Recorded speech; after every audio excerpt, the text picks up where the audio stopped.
Доналд Трамп ги одложи нападите врз иранските електрани.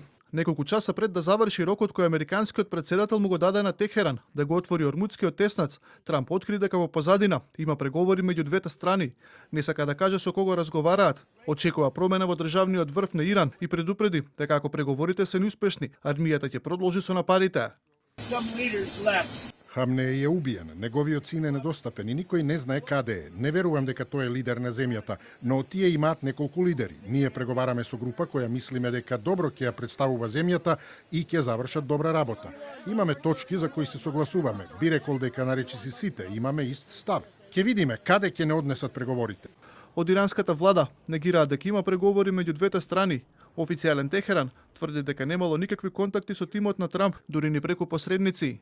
Го негираме она што го изјави претседателот на САД Доналд Трамп во врска со преговорите што наводно се водат меѓу Соединетите Американски држави и Исламската република Иран.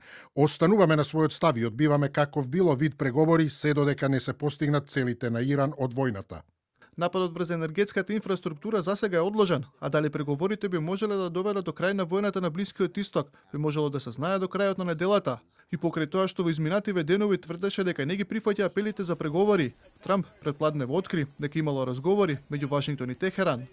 Мило ми е да известам дека Соединетите Американски држави и Иран во текот на изминатите 2 дена имаа многу добри и продуктивни разговори во врска со целосно и трајно решавање на нашите непријателства на Блискиот Исток.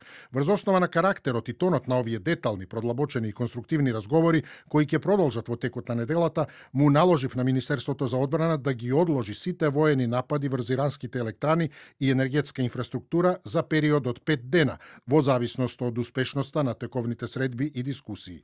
Веднаш откако објави дека има разговори меѓу САД и Иран, цената на нафтата на светските берзи падна за повеќе од 10%.